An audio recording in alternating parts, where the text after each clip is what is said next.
ஓம் ஸ்ரீ குரு சுக்ர விக்னேஸ்வராய நமக. குரு பிரம்மா குரு விஷ்ணு குருதேவோ மகேஸ்வரா குரு சாட்சாத் பரபிரம்மம் தஸ்மை ஸ்ரீ குருவே நமக. சதாசிவ சமாரம்பாம் சங்கராச்சாரிய மத்தியமாம் அஸ்மத் ஆச்சாரிய பர்யந்தம் வந்தே குரு பரம்பராம். ஜீவன் முக்தி மகானந்த சாட்சி பூதாய யோகினே மகாஸ்வாமி கனிஷ்டாய சிவாரியாய நமோஸ்துதே. ஹரஹர சங்கர ஜெய ஜெய சங்கர, ஹரஹர சங்கர ஜெய ஜெய சங்கர, காஞ்சி சங்கர காமகோடி சங்கர. இன்றைக்கி நான் சிவன் சாரை பற்றி சொல்கிறேன். கதையை பூரா கேளுங்கோ, ஸ்கிப் பண்ணாதீங்கோ. மகாபெரிவா என் தம்பி சாச்சு இருக்கானே பிறவியிலேயே பெரிய மகான் அப்படின்னு சொல்லுவாராம். ஒரு தடவை ஒரு மாமி கிட்டக்க மகாபெரிவா எனக்கு அல்வா பண்ணி தரையா அப்படின்னு கேட்டிருக்கார். உடனே அந்த மாமி தான் கண்டது கனவு, ஆனாக்கா அதை எப்படி ஒதுக்கி தள்ளுறது, மாமிக்கு மனசு வரல. நான் அல்வா பண்ணி கொடுத்தா மகாபெரிவா சாப்பிடுவாளா, யார் கொடுத்தாலும் மகாபெரிவா சாப்பிட மாட்டாளே, என்ன பண்ணுறது, இருந்தாலும் பண்ணிட்டு போகலாம், பார்க்கலாம் என்ன இருந்துட்டுன்னு அப்படின்னு மாமி மடியா அல்வா பண்ணி எடுத்துட்டு காஞ்சிபுரம் போயாச்சு. தயங்கி பெரியவா கிட்டக்க தன்னோட கனவை சொல்கிறான். அப்புறமா தான் கொண்டு வந்த அல்வாவை ரொம்ப பழிவோடு அவரை முன்னாடி வச்சுட்டான். பெரியவா கருணையோடு அந்த மாமியை பார்க்குற. என் தம்பி ஒருத்தன் மெட்ராஸில் இருக்கான், அவன்கிட்ட இந்த அல்வாவை அவனுக்கு கொடு, அவனுக்கு அல்வான்னா ரொம்ப பிடிக்கும், அவன் அந்த அல்வாவை எனக்கு கொடுத்தா நினச்சிக்கோ அப்படின்னு சொல்லிட்டேன்.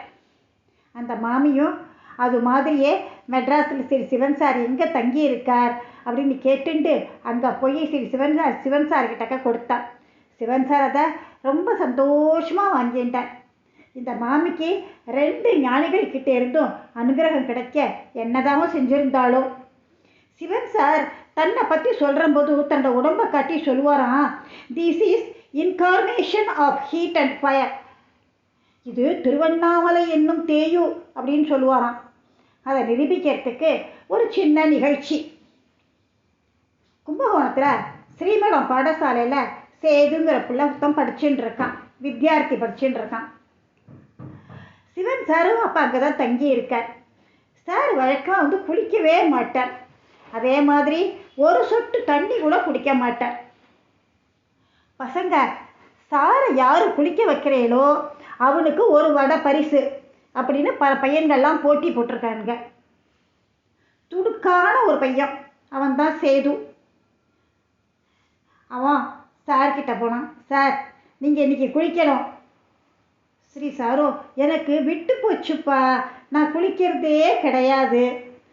சேது அவர் விடுற மாதிரி இல்லை, வடை கிடைக்குமே அப்படிங்கிற ஆசை அவரை வற்புறுத்தியும் கெஞ்சியும் கேட்க சார் ஒரு நிபந்தனையோடு குளிக்க சம்மதிச்சுட்டார்.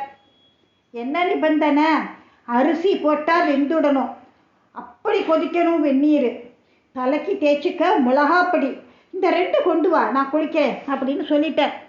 அரியா சிறுவன் என்ன பண்ணிட்டான், அப்படியே ரெடி பண்ணி எடுத்துட்டும் வந்துட்டான்.